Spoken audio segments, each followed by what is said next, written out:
Hallelujah. Grazie mulej. Nilqawkom eżiż aħwa Maltin u Għawċin. Bħas-soltu nilqawkom fil-familja River of Love u isimgħu sew għax illum ħadd isimgħu ċertu statements minn għandi li għal-bidu qabli tgħid kif qed titkellem hekk illum. Imma tibżax, il-jigsaw puzzle ħad tkun maquda tajjeb tittisma' sal-aħħar. Imma għajn tolbu fl-imkien, ħalli nħallu l-Ispirtu Alla jikellimna u aħna niftħu qalbna għal-kelma tal-mulej. Żomm di f'moħħok. Kenneth Hagin kien jgħid il-kelma, Kenneth Hagin huwa apostlu kbir fuq il-fidi.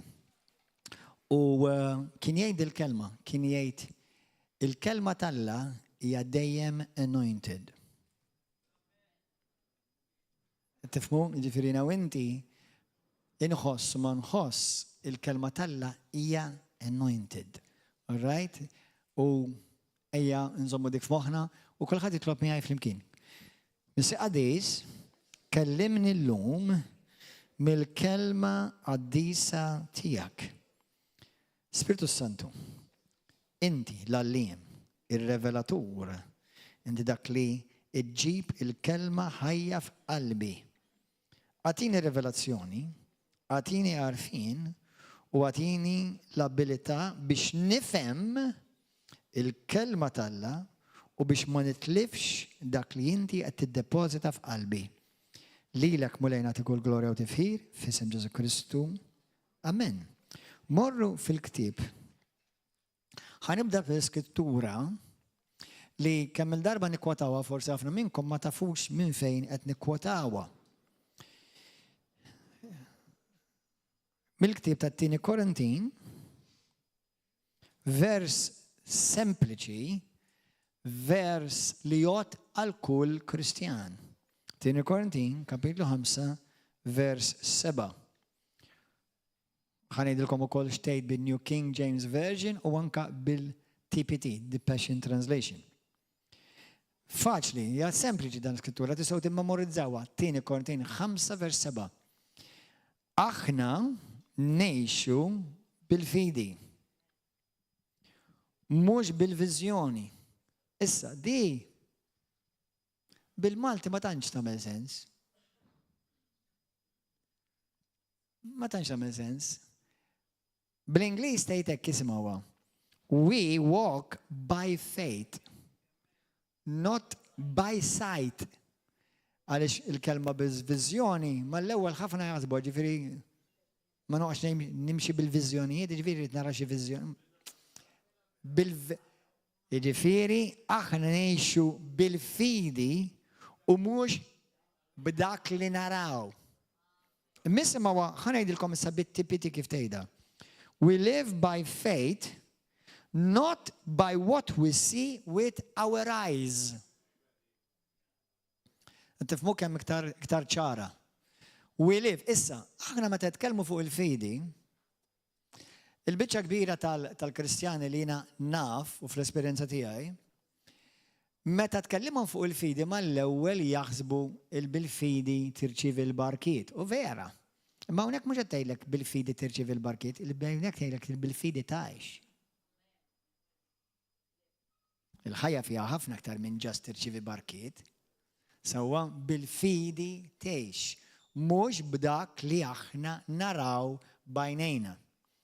Issa, jiġifieri kemm il-darba smajnija u l-Bibja hekk tgħallem, aħna ma ngħixux b'dak li naraw u kemm il-darba ngħidu għax hija konnessa ma ngħixux b'dak li nħossu. Isimgħuni. Ta' spiss u l-bieraħ xi ħadd saqsini fil-kors. Għal li, pastor, ma nafx hekk għadawna koħtna, għal li ma x'namel meta jiena nħoss ċertu feelings, nħoss hekk għaddejja minn dan iż-żmien u nħoss hekk. Ħantikom xokk illum.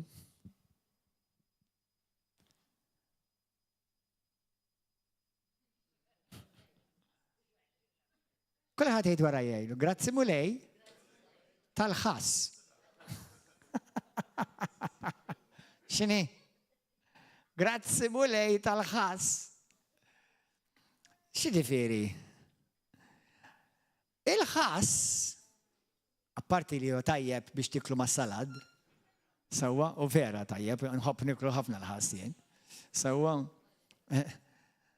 Imma il-ħass ħadd sorpriża b'dak li ngħidilkom.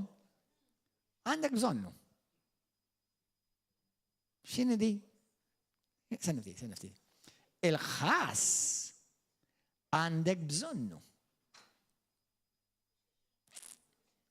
Ħanamilkom statement ieħor, tħabbru x'raskom tibżax. Mela kulħadd jgħid Ispirtu Santu għejni, illuminani, ħanifhem x'qed tipprova tallimni. Il-ħass għandek bżonnu. Il-ħass, kulħadd jgħid warajja, il-ħass dak li ngħidulu feelings, għax il-messaġġ jismu il-fidi u l-feelings. Ħallejta bil-Malti, bl-Ingliż xorta għax aħna xorta ngħidu għandi dal-feeling, ngħiduha bil-Malti, għax għandi dal-feeling. Għax qed inħossu niżawha ħafna l-kelma ħass.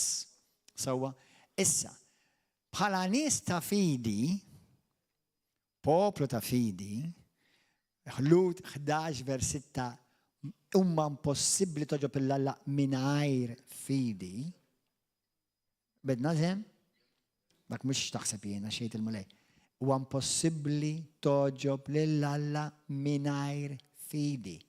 Issa ħa nagħmilkom statement li ħajġelkom tħokku naqa' raskom. Il-ħass mhux dnub.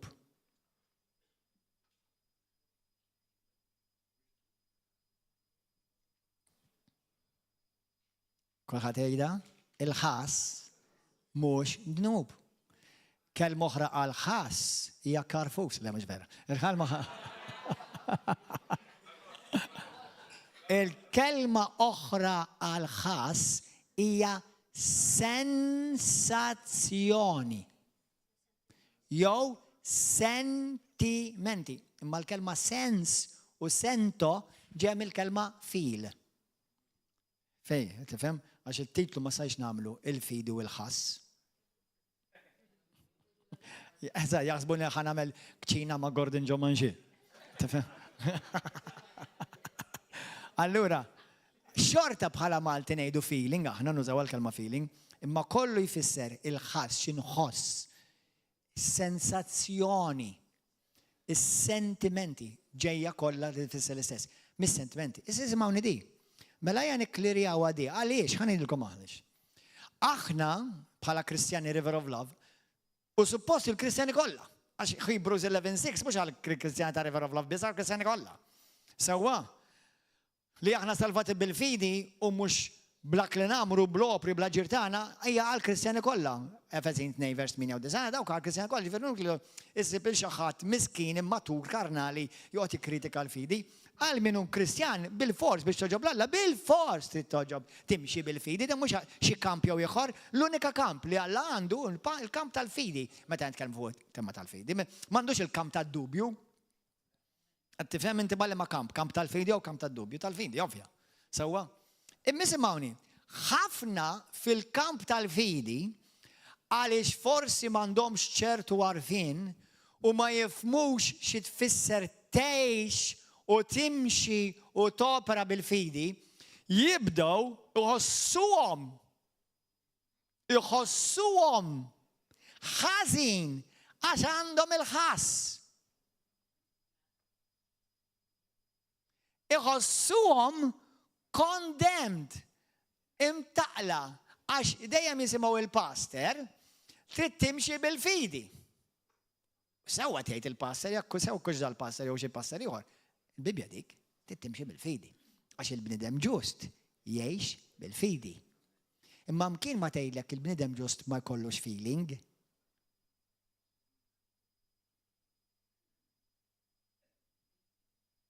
And isimgħu ma sew.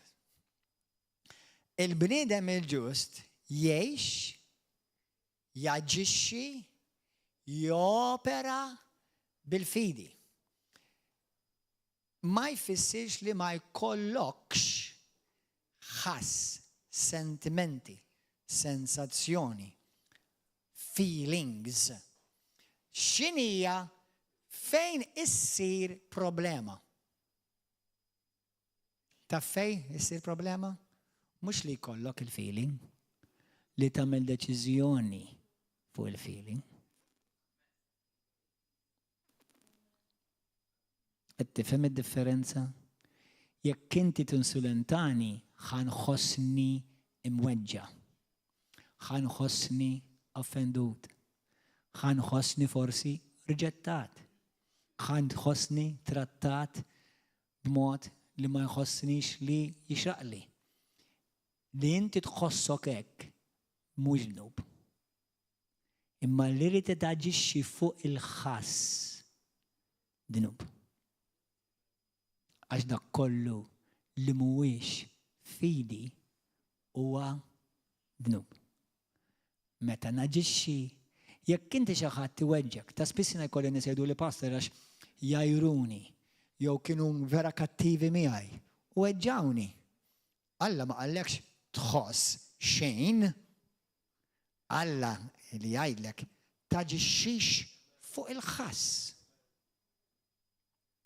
Issa, il-ħass xi kultant jista' jgħinek fil-fidi. Da żgur qatt ma smajtu l-ebda preacher bitkawwatu. Il-ħass jekk jiġi kontrollat gwidat tajjeb jista' jgħinek fil-fidi. Ħantik eżempju, trid? Mela din vera, din ħajja vera, din storja vera. Mela jiena kelli ħabiba, meta jdukom ħabiba mhux girlfriend, għalkemm sajt kelli għax kont għadni single dak iżbi, imma kienet mara miż-żewġa. Di kellha marda rarisma li jekk tmiss in-nar laqqas tkun taf li qed tinħaraq. In-nar jibqa' jaħraqha u waqt li jkun ħadilha ħof subajja u idejha, ara tinħarqu subajja. Għaliex kellha marda rarisma qatt ma smajt biha li ma kellix feeling, sensazzjoni f'ġisimha. Ġieli smajtu għadi bdi? Le, mhux dajba dik marda serja. Le, eżatt, qed tifhmu issa? Qed tifhmu issa mela dak il-ħass, dik is-sensazzjoni tgħinek biex jekk tkun hemm in-nar ma tmissux. Qed tifhmu issa fejn il-feeling għandek bżonnu biex jgħinek tieħu passi ta' fidi. Taqbad issa?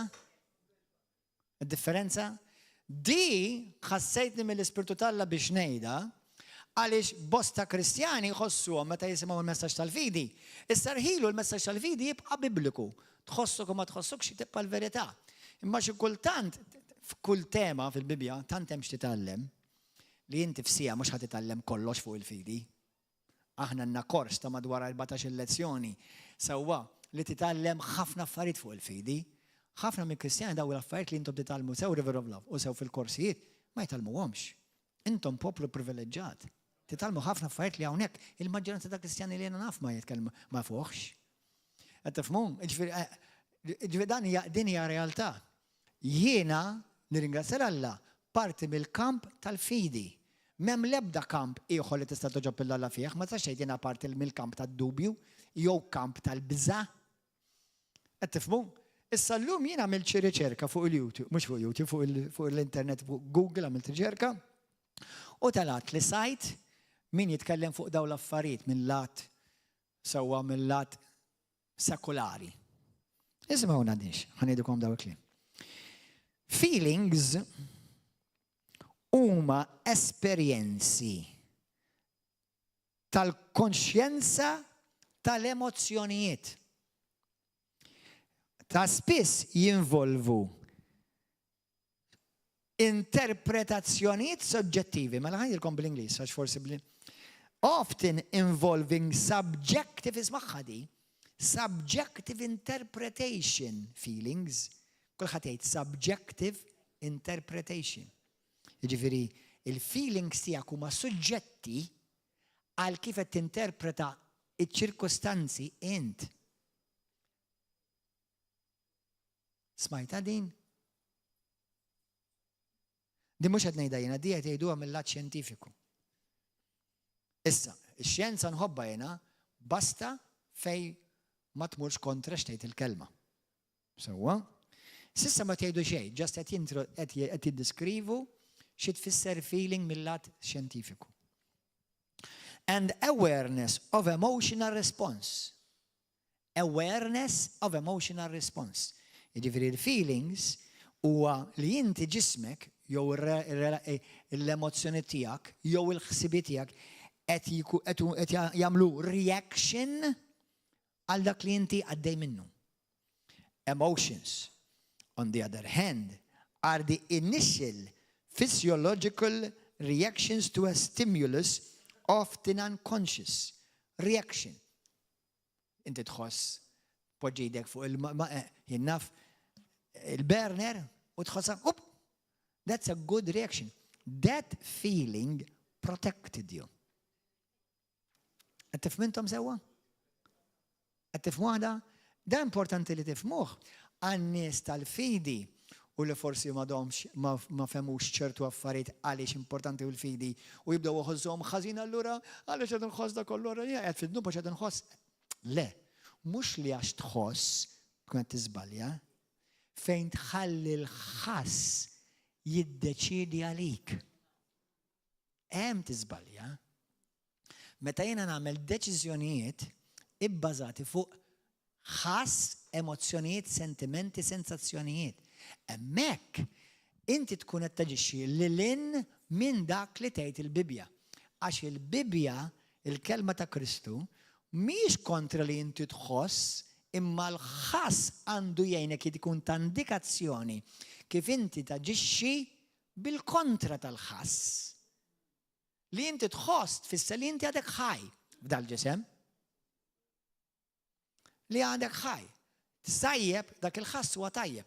Immissa x'ħat tagħmel ħat taġixxi fuq dak il-ħass u jekk dak il-ħass, l-emozzjoni, sensazzjoni tmur kontra prinċipju bibliku x'ħat tagħmel? Tidnejlek x'tagħmel? Ħadd iddineb. Ħadd iżvija. Meta bniedem waħda mill-problemi kbar fil-ġisem ta' Kristu u li tibgħat bosta kristjani l-infern hija nuqqas ta' maħfra. Tidnejlek għaliex jgħidu naħfer imma għaliex jafu xtajt lill-Bibja imma jiddeċidu u jaġixxu fuq xi jħossu minflok. Alla li kieku Alla titkellem jgħidlek Alla, binti, ibni, weġġawk. Anka li jweġġaw. Iskrittura tgħidlek li aħna nweġġaw il-Alla, aħna niktuh, il-Bibja tgħidlek li l-Ispiritu Santu jħossu mnikke. Imma irringrazzja lill-Alla da li l-Ispiritu Santu ma qatalekx rasek barra kif ħassu mnikke.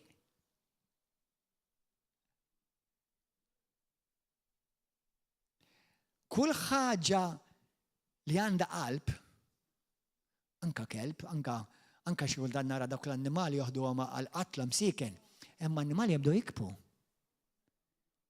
Mistek ma tekbix, kun taf li ġej ħadd idħol ġo xi kaldarun ma jaħraq nar. Ħaj! Jew jisparawlek f'moħħok u qed tħares lehom. Mistek ma tekbi daw kun qed jikbu, daw l-annimali minnhom jikbu. Tifhmu? Ovvja, għax tajjeb dik it-tip ta' biża' jekk jiena pereżempju inkun miexi fix-xifer sewwa tardum, inti il-biża' tipproteġik hemm. Għax hija biża' li qed tgħidlek uj ersaq lura għax qiegħed f'periklu li tweġġa'. Sewwa ersaq lura. Il-fidi għaġixxejt bil-fidi fuq dak li huwa sew. Ma ġixxejt bil-feeling fuq is-sensazzjoni. Mela rridu nagħmlu ċar bħala nista' fidi li jekk jiena inħoss ħaġa u aħna kollha nħossu, mhux kulħadd iħoss l-istess, imma kollha nħossu. Sewwa inħossu meta inti tibgħat messaġġ u jinjorawk. Meta inti tagħmel il-ġid u forsi patulek bid-deni. Forsi mhux bil-fors għax qed jippjanaw jagħmlulek id-deni imma naqsu ħassejthom naqsu. Jista' jkun inti għamil xi ħaġa sabiħa lil xi ħadd u għamlulek bil-kontra lil xi ħadd. Sewa, u rejt ħniena ma' xi ħadd u minflok tafawlek post fuq il-Facebook jattakkawk. Praise the Lord, hallelujah. Thank you, Jesus. So, mela, u jgħullu ħassej. Għazgħallu ħassej. Imma l-fidi x'tagħmel? Il-feeling tkompli tirrispondi u tagħmel l-istess. U taġixxi minflok taġixxi tirreaġixxi. Il-fidi tgħid ħana laqħalqi birikom u lej. Nalaqħalqi. Tgħid xejn. Birikom. Mhux il-ħass li ġalni nitlob għal min weġġani u għal-fidi li ġalni nitlob għal min weġġani. Il-ħass hija li niġi insibek u ntik xeba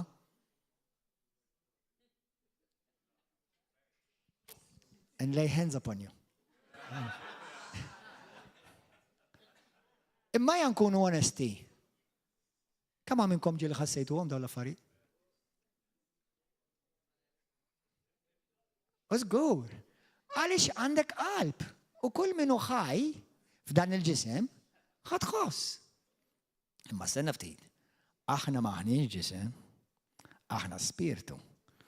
U l-mulej jippretendi minnek għalkemm għadek taġixxi f'ġisem, imma ma jridekx għadek il-mulej jaf li għalkemm li għadek tgħix f'ġisem, ma jridekx taġixxi fil-ġisem, imma jridek taġixxi fl-ispirtu għax Galatin 5:22 il-fidi hija parti mill-frott tal-ispirti mhux tal-ġisem.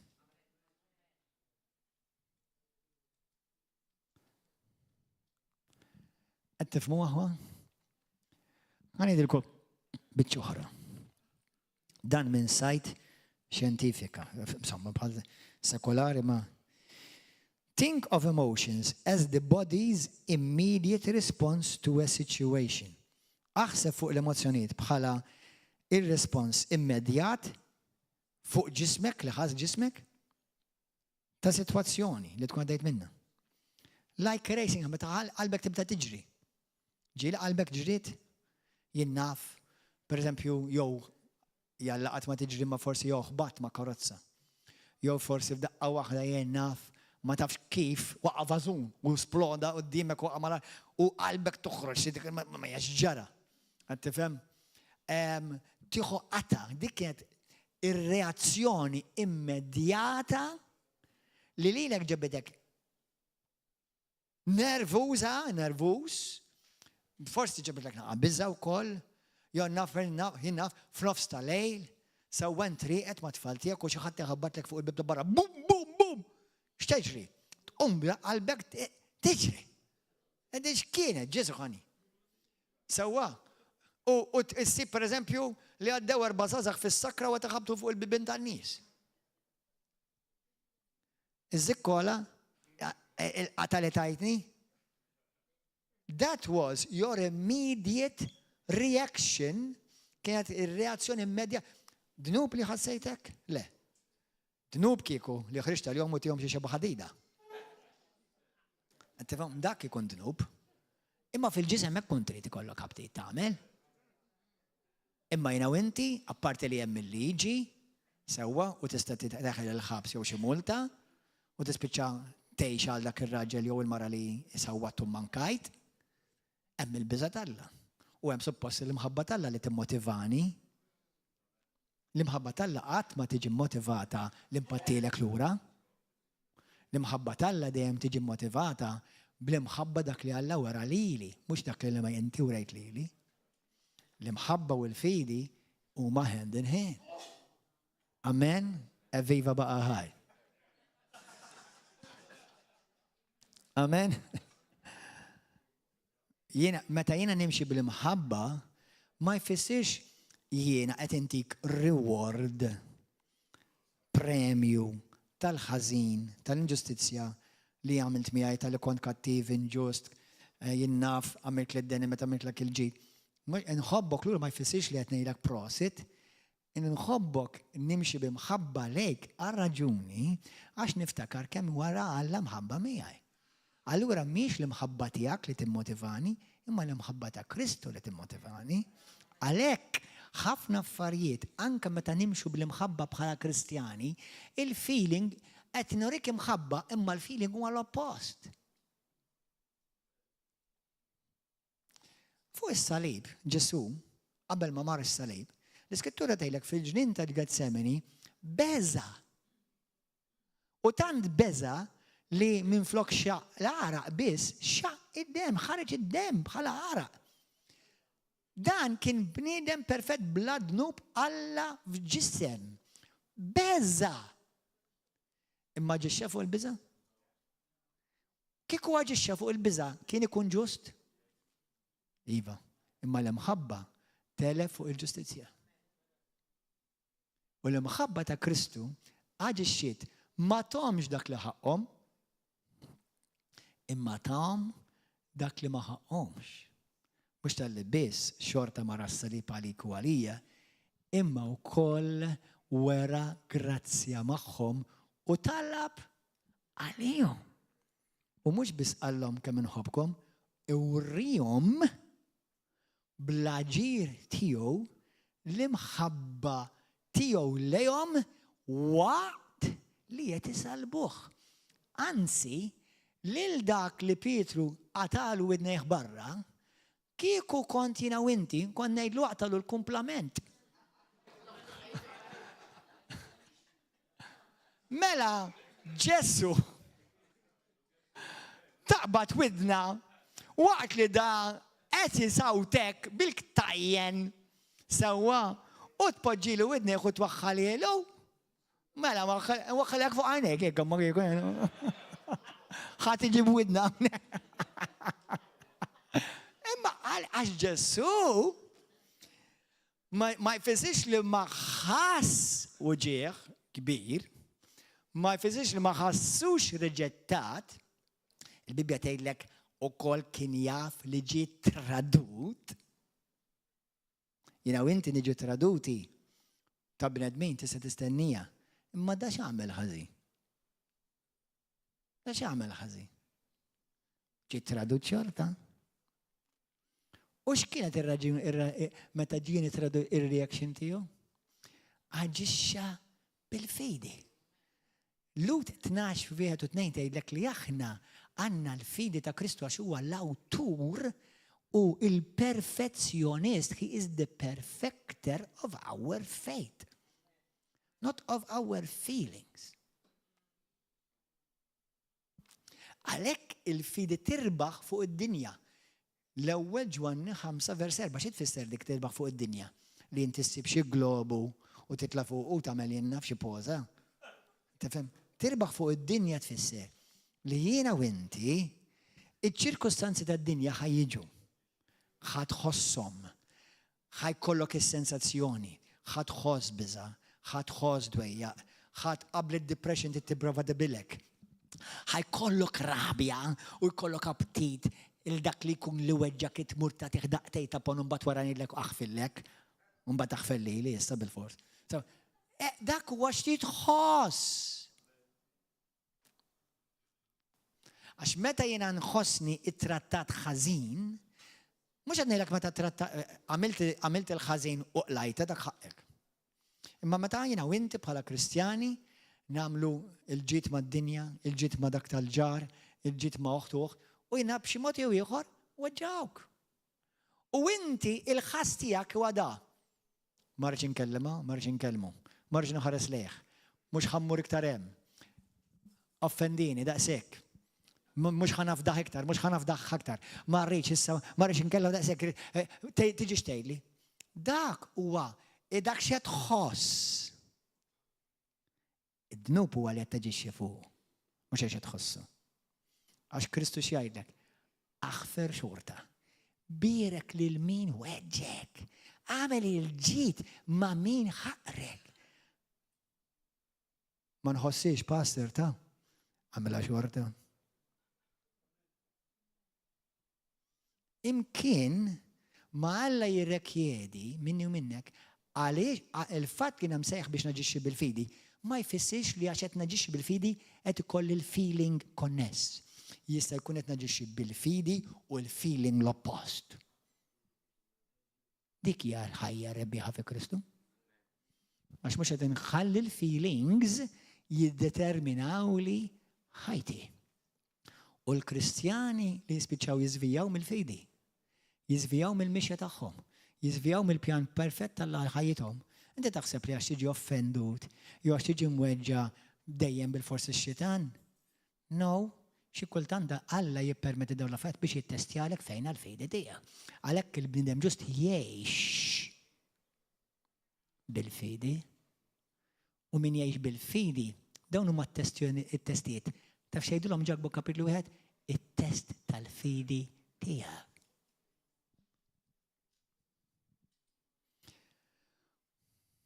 Consider it joy, my brethren, when your faith is being tested. Ma nħossix il-verħta? Ma għalek biex ħossa. Għalek ikkonsidra. Xorta titħoss, tikkonsidra li inti ħatejt qed inħossni hekk vera. U mulej għandi għabtit nikpi, għandi għabtit insabbat, għandi għabtit nirrabja, kollox qed inħoss. Imma, ibni, ma tistax taġixxi fuq l-ebda waħda minnhom. Tittaġixxi bil-fidi. Mur birku l-dak li għamellek id-dinja. Muran u birku u għajdlu l-mulej jħobbok il-dak li weġġab. Murejdlu il-murejdil għal-dik li weġġatek, fejn nista' nkun ta' barka lik? Fejn nista' imbirke? Fejn nista' ngħinek? Għalhekk il-Bibja tgħidlek din għad-dinja hija bluwa. Għad-dinja bluwa għal Alla u nur.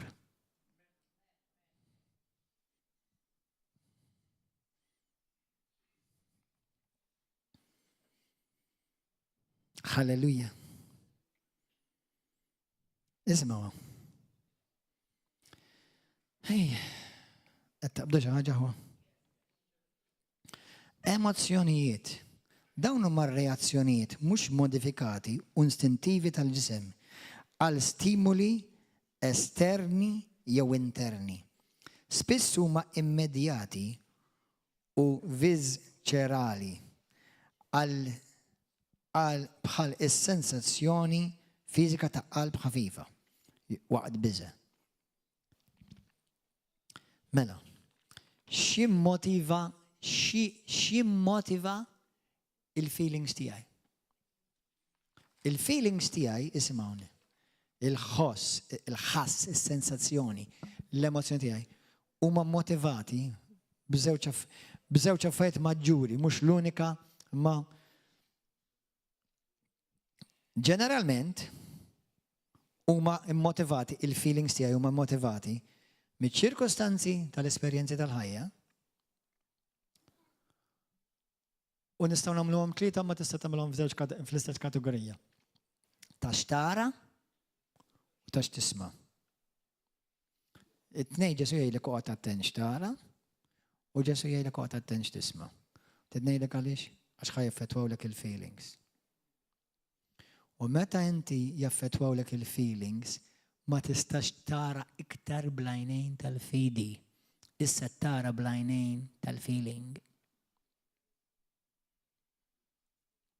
Għaliex il-feeling jara bl-influenza, għax il-feelings qed jiġu motivati, influenzati mid-ċirkostanzi, x'ismajt, x'qalu, x'rajt bajnejk.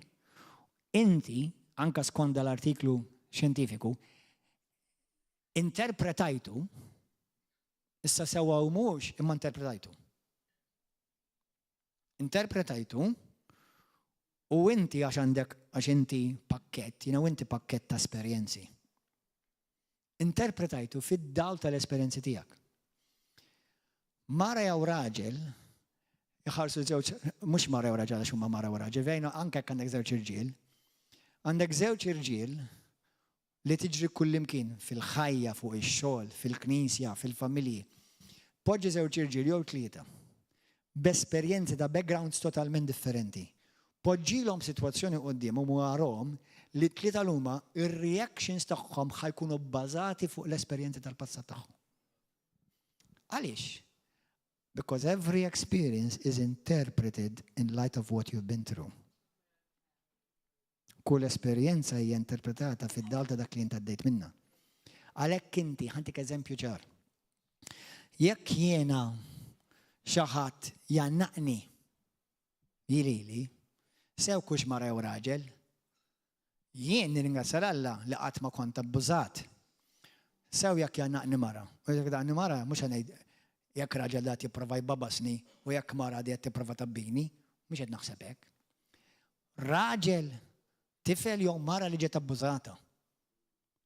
Il-moment li tbissa tagħmilek. X'ġara no? Mhux għax inti għax qed tinterpreta ħalik. Dik qed tiġi interpretata.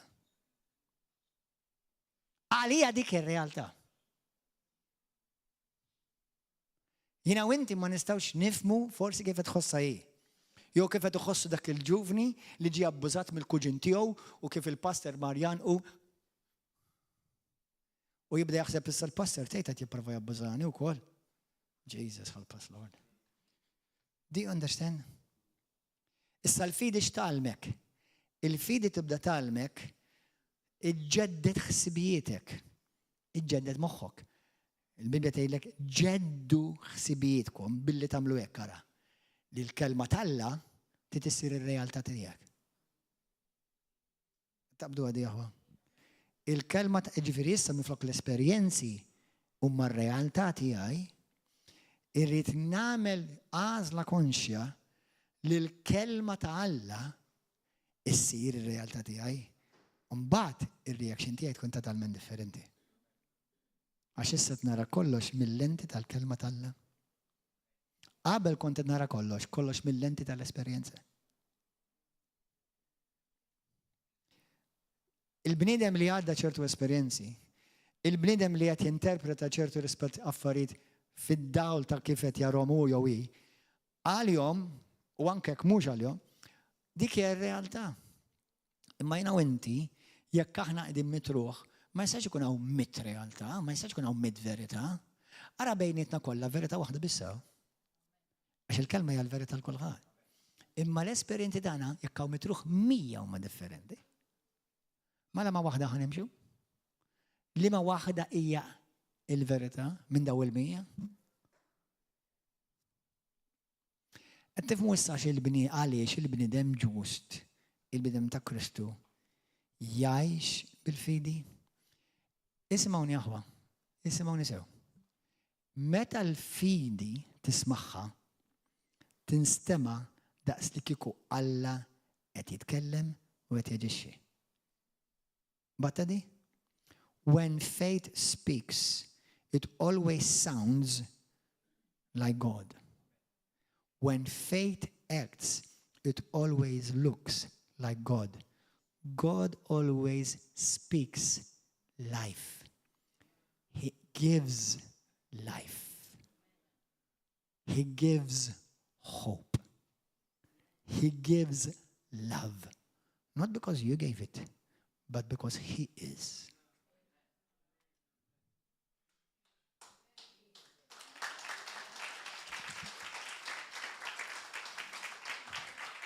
U dan huwa proċess ta' maturità. Proċess ta' maturità. Jien stess, isimgħu neħħuha minn moħħkom għax jiena pastor ma jkollix tentazzjonijiet naġixxi fil-ġisem ta' bħalkom. Bħal kulħadd, actually mhux bħalkom, bħal kulħadd. Mbagħad jew il-mara tiegħi tfakkarni u ġibni nseh, jew il-mulej juża. Jiena nara ħafna videos biex inkoraġġuni, speċjalment fuq il-fidi, u bħalissa iktar. Għax naf li jekk jiena nirbaħ, rid nirbaħ fuq din il-ħajja, jekk jiena rid nirbaħ fuq ċirkostanzi, jekk jiena rid nirbaħ fuq il-mart, l-unika risposta hija l-fidi. That's it.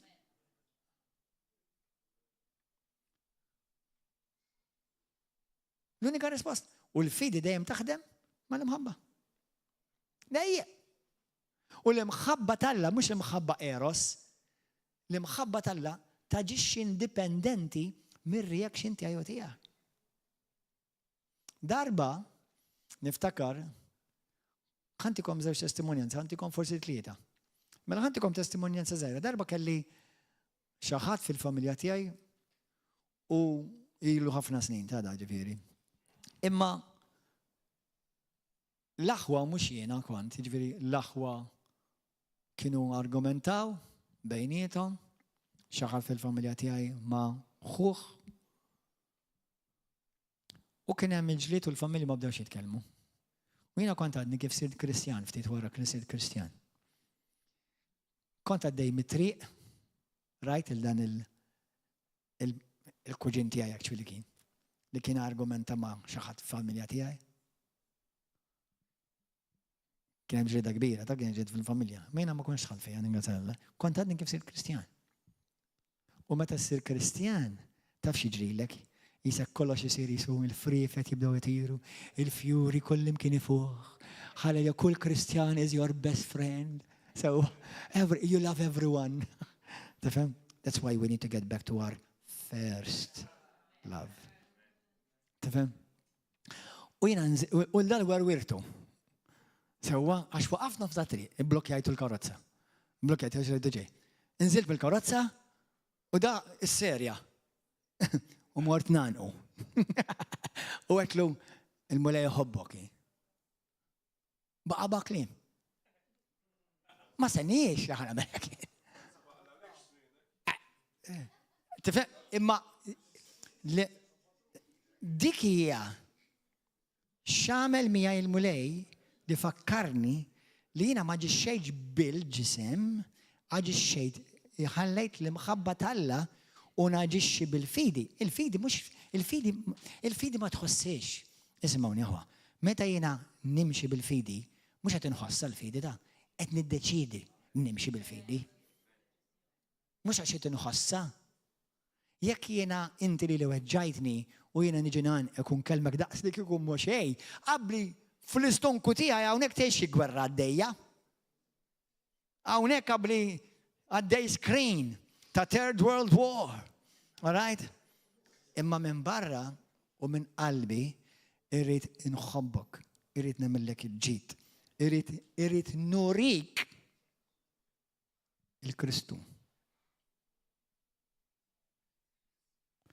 U għax irrid nurik il-Kristu, qabli ġofija tinħoss l-Antikristu, imma lilek irrid nurik il-Kristu. Għax jekk jirek jgħidi timxi bil-fidi. U iktar ma daġixxi bil-fidi fl-esperjenza tiegħi u bosta nies kbar Alla jgħidu l-istess. U anke l-Bibja. As you walk by faith, you're training your senses to mature. And your senses start catching up with the reality of who God is. Mbagħad tibda bħalma tgħid l-Iskrittura, you feel compassion. Not you are just having compassion just by faith. Now you feel compassion. Tifhmu aħwa? Ħantikom xi eżempji, ħantikom testimonjan oħra. Mela Ministru Alla famuż, kbir Alla, da darba kien hemm mara li kienet qiegħda tmut bil-kanser u ġiet għandu urġenti għal pastor, please itlob għalija u da għallejja, sister. U ġiju l-mara tiegħu u talbu magħha għamilna daqsxejn instruction kif għandha żomm il-fidi u kif tirċevi bil-fidi. U di nirringrazzja Alla vera fieqet mill-kanser, fieqet, totali. Għaddew sentej, u ġiet lura, u għalklu pastor, reġa' għandi kanser. Għalklu messa titlobx għalija biex infiq. Issa titlob għalija, ħalli l-mulej jaħfirli, ħalli immur il-ġenna. Immur il-mulej. U da Alla, għalix, sister, għalklu jien għamilt ħafna ħażen, Għartlu jien għamilt ruxmata imbarazz, għartlu issa. Mux ħanatolbok biex titlob għalija biex jinfi, issa, le, ġast titlob mija ħalli il-mulej jaħfilli. U da bħal speċi Alla xej tidġelek titkellemek. Għartlu għax il-mulej tlabtu, ma ħassejt xej. Naħseb ma semanix, u għet nħoss li id-nubitti għaj naħseb għet jiġu għandi l-ura, allura naħseb id-darba ma rriċi fejjani, allura, ok. Alla zizdi. Alla jena ħanerġa nitlob għalik. Alla ma naħseb aħjar titlob għalija għanti, alla inti taħseb li għataw għandi aptit noqgħod nitlob għalik. Alla jena u koll ġejt nitlob għalik bil-fidi. U għartlu ma nħoss li ħafilli l-mulej. Alla memx taħmel, sinjali Alla għiddiblek. Mu. U dik marret imħawdek, u daqqa waħda il-mamma mija! Ġiet imseħ. Għartlu paster! Imaħfura! Alla għartlu sorita, għartlu kondet nimxi bil-ħas.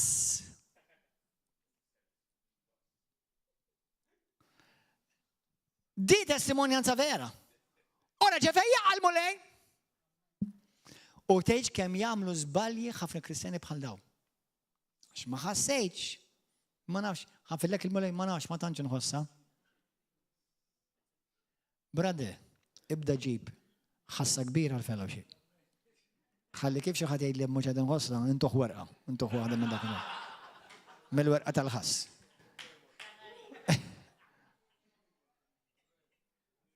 ħantikom testimonjanza oħra. Testimonjanza li ġrat lili. Mela meta jena kont ballerin, kien hemm wieħed, tex kien jaqbad miegħi jipprova jwaqqani għaċ-ċajt. Issa jiena ma tantx kien fejna ħafna, imma hu kien iżgħar minni. Kien jismu Ricky. Imma ħanejdlek, ta' kien jaħseb li huwa xi bulldozer, imma kif jaġixxi, imma kien żgħir. Ma kien vera kiesaħ, kien kattif. U kien jaf li jena kristjan, għax jena kont kull nifsidin u kont nitkellem fuq Kristu. Ballerin. Sawa? U niftakar. Dejjem jipprova jibbulijani fl-studio waqt li kont nisfer ma' Bale, Oklahoma dan. U niftakar. Kont nitlob għalih, mhux bil-ħass, għax il-ħass kien ħafna differenti minn dak li kont nagħmel bil-fidi. U niftakar darba qed nisfnu u niftakar il-mossi li konna namlu. U da qed namlu waħda minn dawk li jgħidulhom qishom mhix ġatejs propju insomma, ma qisu ġatej biex tiftaħ saqajk hekk. U da minn niżel wara saqajh, riwija hekk u għamalak tgħix kien bada jwaħwaħ u jgħajjed. Infatti fekkika. L-istudio hekk, l-istudio kien kbir ġex sala studio kbir. U aħna qegħdin frokna hekk u qiegħed hemmhekk f'nofs jiena hekk bil-uġieħ. U l-ballerini id-dinaw kolla unik. ħat mamar, jienu men, ħat. Jiena mort, mux għax ħassajta ta' mort fuqu. Nżilt ħdeħ, nikkalmaħ. Qalbi bdejnejt bħalissa kiku jkolli. Norik naqra. Nar.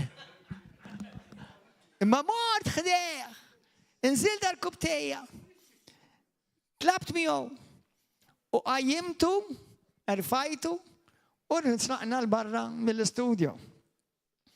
Morna fid-dressing room, ġibklu l-ice cubes biex jagħmilha fuq saqar, with a lot of love, with a lot of faith. Okay? Dali kien jibbulijani. U ħin kollu kien verament xewka, ħanejdlek. Wara ftit, ġi fuqi, għalli aħfilli ta' kemm kontina kattif miegħek. Għalli grazzi li orejtni l-Kristu. Halleluja. Ahwa. Faith overcame that situation. Faith working with love. ħassejtni kelli għabtit indiħ daqqa ta' ponja nkissillu l-oħra saqaj ħalli nġibu square deal. Sawa? Li gu kelli namillu vendetta ma nkunx unsew qudiem Alla. Jew noqgħod nitħaq. Mi hekk għandna niżofja issa żofja tabija. Issa tara. Noqgħod inwaħħalulek kif jgħidu bil-Malti, issa la sibtek fil-pożizzjoni, issa tħaqbija ħana kemm inti hero. Tifhem? Ikollok tgħid, ikollok abtit tgħidhom minn xi taħwa hekk. Imma in life certain things tend to catch up. But don't do them you. You keep walking by faith. Keep walking by love. And love has to work by faith. But faith also is motivated by love. Għattifmu? Halleluja. ħandikom xi passaġġi oħra fi skrittura. Per eżempju, feelings bħal rabja. U ġieħ emozjonali u fiziku.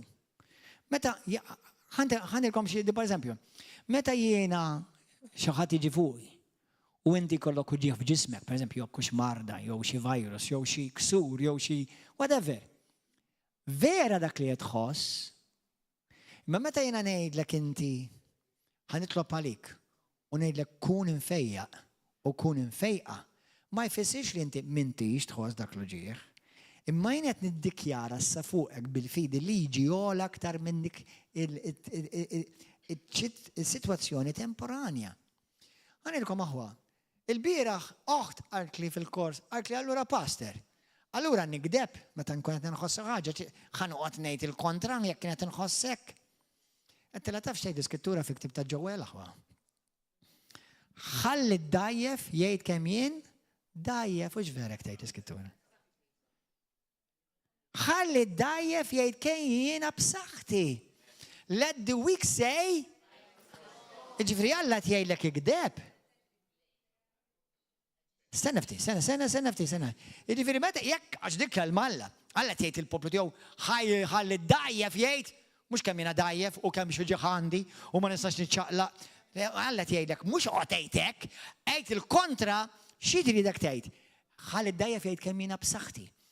Ħalli il-dak li għaddej mis-sitwazzjoni. Għalhekk David jgħid li ruħu li David kien tiġi persekwitat, kien tiġi it-timbrat biex joqtlu Sawlu. Kien depress. Max qali, sibu li dabib għax għandi depression boss. Ek għat jgħid David, għajt ruħ tiegħi. Xil-ma doffiet tagħmel element. U minn hemm, faħħal l-Alla, ifraħ fil-mulej. Qed jitkellem jew innifsu. X'qed jgħid? Mhux qed inħossa ta' mhux vera tinħossa. Le, qed inħoss, imma hemm xi ħaġa ogħla mill-ħass. Hemm xi ħaġa il-liġi tal-Alla għax il-fidi tinstema' isa Alla. Qed tifhmu d-differenza aħwa. Allura meta passer meta jiena nkun miġuħ x'ngħid noqgħod nira kemm jiena b'saħħti. Tidnejlek x'nagħmlu. Ibdejt minn flok meta tkun miġuħ. Grazzi mulej li jiena nfejjaq. Grazzi Ġesu jiena b'saħħti. Grazzi li l-qawwa tiegħek qed taħdem fija. Grazzi Ġesu, ma ejda u medita mhux pappagalizmu biss. Għax il-Bibja tgħidlek dejjem f'qalbek u titqal minn fomok. Grazzi li permezz tal-ġrieħi tiegħek jien infejjaq. Ġimgħa ilu smajt preacher jgħid fejn kellu marda u qabad l-iskrittura l-ewwel Pietru 2:23-24 u beda jiddikjara fuq. Jimmeditaw jiddikjara permezz tal-ġrieħi ta' Ġesu jien infejjaq. Permezz tal-ġrieħi ta' Ġesu Kristu jien infejjaq. Għalhekk ara għamilt 10 minuti, kwarta ngħidha u niddikjara. L-uġieħ telaq kollu. Mela, waqt qed nisma' dan jien din it-testimonjanza, it-tifel tiegħi semaħħa fil-karozza miegħi. U xi jum ilu qalli Daddy, qalli tiftakar dak il-preacher li smajna fiq meta beda jgħid xtejt il-kelma fuqu u fiq għal Daddy jiena kelli xi subaħ għandi kun xi subaħ beda juġaw. Għallu għamilt bħal ma għamel dak il-preacher. Għal bat sbajja u bdejt ngħid grazzi mulej bajt ngħidha nimmedita għal taf li fiqt mar li l-uġieħ. Għat-tifel tiegħi dik għalija kienet trofew. U għalija kienet trofi li rajt it-tifel tiegħi qed jitgħallem kif jimxi bil-fidi. Qed tifhmu aħwa. U meta inti isma'wa magħkom hawn qabduha di qabduha. Meta inti tgħid ma jien allura ħanoqgħod nikdeb jekk kien għaddej minn żmien ħażin ħoqgħod ngħid kemm jien għaddej minn żmien tajjeb. Ismawni. L-emozzjonijiet tiegħek quddiem il-kelma talla huma gideb. Mela x'ħad tagħmel? Jew ħadd giddeb xejn talla, jew ħadd giddeb l-emozzjoni, il-feelings, iċ-ċirkostanza. Iċ-ċirkostanzi jinbidlu, il-kelma talla ma tinbidel qatt. Qed tifhmu aħwa? Qed tifhem? So, yes, God is asking you to lie, make symptoms, circumstances, and feelings come out as the lie. And Jesus and His Word, the eternal truth. What do you want to establish over your life? Xi trid tistabbilixxi fuq ħajtek? The lie, the feelings, the circumstances, jew the eternal truth. Facts. Today, ma jaflaħx. Illum inħossni dajjef. Dak xe tħoss issa. Qed inħossni miġuħ. Dak huwa kollu suġġett biex jinbidel. U Alla dak il-qawwa fil-kelma tiegħu bil-fidi biex tbidlu. Id-deċiżjoni fidejk. Mela llum itallimna li inti tħoss mhux dnub, id-dnub huwa li taġixxi fuq il-ħass. Mhux ovvja jekk iweġġawk ħatejt mhux ovvja jista' jkun li anke tikbi għax inti bniedem b'qalb u tweġġa bħal ħadd ieħor. Imma issa kif ħadd taġixxi lura? Bil-fidi. U l-fidi kif tidher? Daqs li kieku isek tara l-Kristu stess jaġixxi. Ma nemminx li Kristu dejjem ħass dak li għamel. Fuq is-salib żgur ma ħass. Meta kien fil-ġin tal-Getsemani ma ħass. U kollox għamel bil-fidi. Kif taf li għamel kollox bil-fidi, Pastor? Għax naf, l-Iskrittura tgħidlek, Ġesu oġob lill-Alla. U ma tistax toġob lill-Alla mingħajr fidi. Qed tifhmu aħwa? Meta Adam u Eva waqgħu, taf għaliex waqgħu? Għaliex imxew fuq dak li raw u dak li semaw billi iffidjhom l-għadu ħsibijiet. Hemm ħafna iktar x'nistgħu nitkellmu fuq dal-affarijiet aħwa. Amen? Thank you, Jesus. Gloria li Abba Msir. Fi ktieb ta' Luqa kapitlu 4, tiftakru l-Iskrittura minn vers 1 sa vers 16, meta Ġesu mar fid-deżert kien ittentat mix-xitan minn 3 affarijiet. Il-ġuħ vera ħassu. Waħdu vera ħassu. Abbandonat vera ħassu. It-tentat vera ħassu. U fil-3 areas ġuħ, tentazzjoni, protezzjoni, kollha ħassom, ma x'għamel Ġesu? Aġixxa fuq xejn miktub. Mela d-differenza li llum irru nżommu f'moħħna hija di. Li tħoss, it's okay. Just don't let feeling be your guide. Let faith be your guide. Amen. Number 1, only with faith you will please God. Bil-fidi bist taġob il-Alla.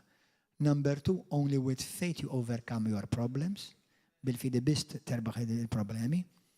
And by faith you will always walk in victory. U bil-fidi dejjem taġi timxi bil-fidi. Amen. Halleluja. Ejn u muweżi saħwa. Xem f'ħajtek li inti għaddej minnu bħalissa. li inti l-mulej bħalissa qed jgħidlek x'ħa tagħmel fuq il-marda li qed tipprova tattakkalek ġismek. X'ħa tagħmel fuq iċ-ċirkustanza tal-finanzi ta' ħajtek. X'ħa tagħmel fuq dik ir-relazzjoni ma' oħtok u ma' ħuk. X'ħa tagħmel? Għax weġġatni, Pastor, għandek raġun. X'ħa tagħmel? Għax weġġani, Pastor. X'ħa tagħmel? I'm sorry. Aħna bnedmin. X'ħa tagħmel? Għax il-boss, Pastor, kien vera unġust u tex kemm ħdimklu u minn flok tal-promotion li tal-promotion għadu ġaħat għadu jidħol. X'ħa tagħmel?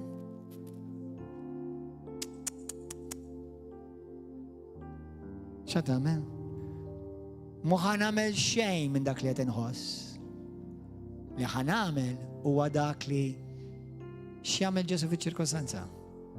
Kif kan nkun naf? Għax Ġesu jitkellem, il-Bibja jitkellem bħal Ġesu. Kif għandi naġixxi ħanider qisni Ġesu. Kif ħanitkellem ħanisemma qisni Ġesu. Qabel inħossina, il-ħossa qabel ma tħoss xejn. Anzi xejn. Min jaf kemm aħna għamilna affarijiet aħwa bil-fidi u bħalma ġelietilkom tħoss il-kontra. Il-kontra tħoss. Imma dik li taġab il-Alla. Dak huwa test li jiena u inti li ngħaddu. Inna taw it-test tal-fidi. it-test tal-fidi. Imma kemm prezzjuża l-fidi tiegħek, meta inti l-Bibja tgħidlek ġabu kapitlu 1 vers 1 sa 5, meta l-fidi tiegħek tgħaddi mit-test issa. Kulħadd jitlob miegħi.